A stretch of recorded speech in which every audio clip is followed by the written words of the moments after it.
Perkenalkan, saya Win Herlana Octavia, NIM AB231105, mahasiswa Unikredit Kebidanan Angkatan 8.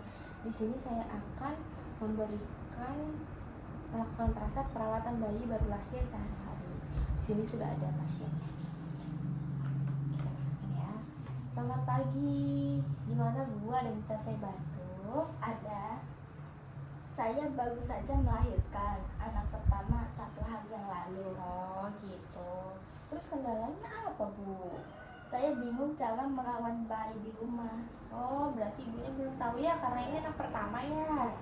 Iya, di sini saya Bidan Mimin. Nanti saya akan menjelaskan ya Bu ya, gimana caranya merawat bayi baru lahir di rumah. Kurang lebih waktunya 10 menit ya. Oke. Sebelumnya, apakah ada yang ditanyakan lagi sebelum kita mulai? Nggak ada. Baik, di sini tadi saya sudah cuci tangan. Kemudian saya akan menjelaskan apa sih tujuan dilakukan perawatan bayi sehari-hari di rumah, supaya anak itu tidak terhindar pertama dari infeksi, anaknya terawat. Terus kita jadi seorang ibu tuh bukan cuma membersihkan diri kita aja, tapi merawat anak itu penting ya Bu ya. Iya.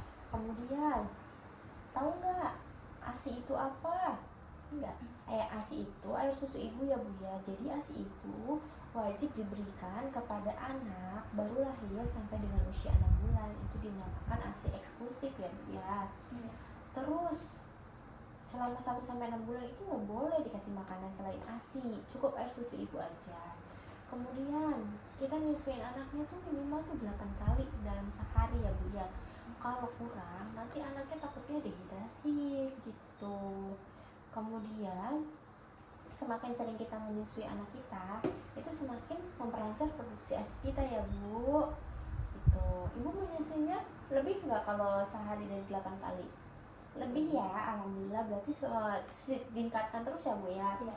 Terus kadang kan kalau misalnya hari pertama tuh air susunya tuh keluar warna kuning, itu bukan susu basi Bu, tapi itu namanya kolostrum. Kolostrum itu sangat penting untuk bayi gitu, karena di situ banyak banget zat-zat bergizinya ya Bu ya, dan untuk zat kekebalan tubuh dirinya. Terus gimana sih cara jaga kebersihan bayi sama cara jaga kehangatannya? Yang pertama, kontak antara kulit ibu dan bayi itu gimana sih?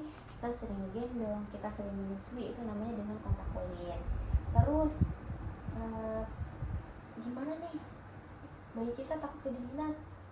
Kan kita punya kasur, kita taruh di kasur gitu kan hangat. Terus tempatnya jangan lembab ya Bu ya. Kalau lembab nanti anaknya cepat pilek, cepat batuk. Terus pakaiannya gimana? Pakaiannya itu pakai pakaian yang lembut, yang sesuai dengan usia bayi aja. Jangan bayi dipakaikan dengan baju usia anak yang 2 tahun, kan berbeda dengan tekstur kainnya seperti itu ya. Kemudian kalau misalnya pakai popok nih, gantinya berapa kali sih dalam sehari?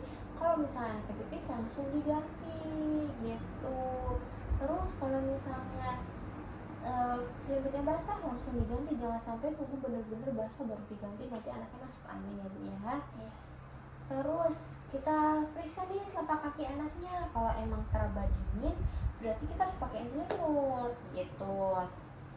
Terus ruangannya harus tetap bersih, tetap hangat, karena anak bayi baru lahir itu butuh kehangatan ya Bu ya. Dengan cara selain ruangan kita bisa kontak kulit. Nah, tadi saat menyusui kan menempel ya badannya ya gitu. Terus kalau posisi tidurnya gimana sih? Kalau misalnya itu anaknya tidur aja di samping kita, jadi kalau kita mau menyusui itu gampang Bu, kita tinggal posisinya miring aja. Cuma hati-hati ketika kita menyusui, pernafasan bayinya harus dijaga, takutnya nanti pas ketika ibunya menyusui sambil tidur nggak ketahuan, anaknya ketutup sama payudara kita ya Bu ya, nanti anaknya nggak bisa nafas gitu. Terus punya kelambung buat bayi? Punya ya? Nah itu buat mencegah nyamuk ya Bu ya gitu. Terus bayinya baru boleh ditidurin terlentang dan miring dulu ya Bu ya, nggak boleh tengkorak dulu ya. Kalau tengkorak boleh hitam-hitam, tapi nggak boleh lama-lama karena masih baru lahir. Terus ini kan baru baru lahir, tali pusatnya masih basah, Iya. itu udah nggak usah dipakaikan apa-apa. Takutnya kan banyak yang dipakein kunyit kayak gitu, itu nggak boleh, biarkan kayak gitu aja ya Bu ya. Nanti dia akan copot dengan sendirinya. Kalau misalnya kita mau membersihkan, kita harus cuci tangan terlebih dahulu biar bersih gitu.